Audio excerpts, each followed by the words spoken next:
Next up, Frederick is talking about something that really is pretty cool, and it's something that he calls the void. It's a state he uses quite often to like travel, quote unquote, travel long distances or like really quickly change the dream scene. And it's a state that he can access like very routinely for him, which always made me feel a little bit jealous because that's at least the way that I think about it. I think about it as like sleep yoga stuff, right? So from like the Buddhist perspective, at least as far as I know these things, kind of like from what Andrew Holashek says about it, you have like dream yoga slash lucid dreaming stuff here, and then you have like a step above it is like the sleep yoga things where Andrew's always described it as like a like a kind of really profound sense where you're just like a pinpoint of awareness in like blank nothingness. And that's been a goal of mine to try and reach that for many years because Andrew Holachek was like one of the first people I really dove into and started reading about when I started taking my practice more seriously. And it's something that I believe I've only hit like once before. I had a lot of other experiences kind of throughout the years I thought was kind of close to it, but they never felt, profound or meaningful enough in the moment to make me think I was actually in there, just because like from how Andrew would describe it. I do think I got there once, and I shared it in a dream sharing video, probably the last dream sharing video I posted, if not one of the more recent ones I posted. I didn't do it from Hypnagogia, which is how Frederick accesses it routinely. I did mine from within the dream, but that stuff aside, it's always made me kind of jealous because he makes use of it a lot, and he has this to say about it. So no sense of separation is experienced during an asomatic or hypnagogic slash visual transition. This is not surprising since during this type of transition, there is no body awareness to experience a sense of separation from. Consequently, you typically end up in a formless state floating in an empty void of pure awareness. The void is a truly remarkable state of consciousness in which practically all contact with the physical senses is severed. It represents the end result of sensory retraction with almost all the physical senses disengaged.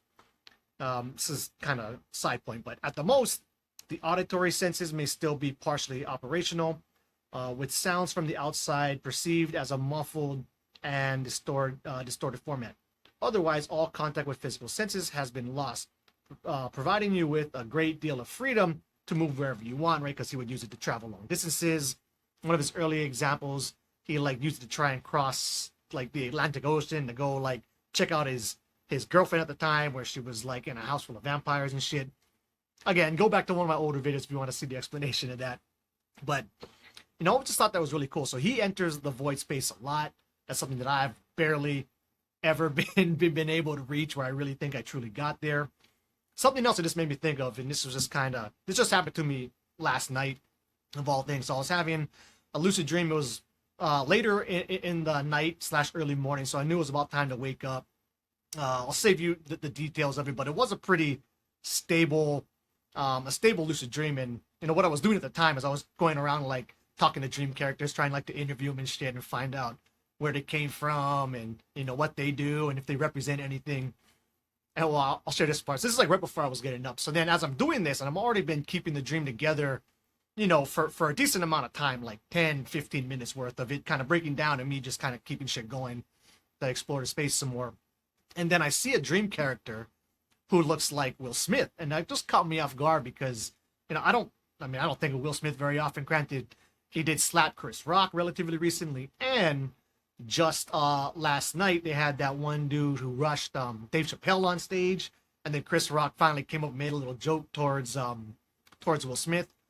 But regardless, I didn't think of that stuff while I was in the dream. I just thought, oh, weird to see Will Smith here. Why is he here? I should go talk to this dream character and see what's up with him.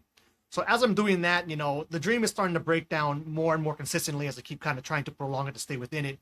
I start to feel like this tapping coming from over here, and I perceive it to be like from waking reality, right? And so my son will oftentimes wake me up like that. He'll just kind of come over. I sleep with a pillow over my eyes, just to kind of, I like it dark and shit. So letting him tap the pillow or tap the bed on the side to wake me up. He's not tall enough to really tap normally like the top of the pillow on my head, but that's where I feel the tap coming from.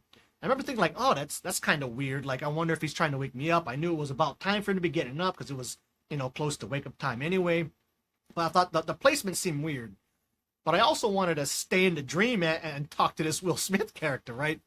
So I kind of like, I pause, I think about that for a moment, like, no, I want to stay within the dream, keep it together, kind of build it back up from, it was almost like breaking down to him, the Pompey at that time.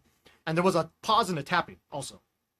So then I start to feel the tap again, like moments later, and I think to myself, you know, the location is weird, but if that is my son trying to wake me up, well, shit, I better get up and you know, go get him breakfast, get him ready for school and shit. So I end the dream, I wake up, and then it turned out to be the curtain. Normally, the curtain doesn't reach my head, but I was sleeping in kind of a little different position further back towards the wall. So the curtain was actually reaching the pillow and like brushing against the pillow as like the wind and shit was blowing. Random story, not sure why I went ahead and shared that, but anyway, yeah, so that's that.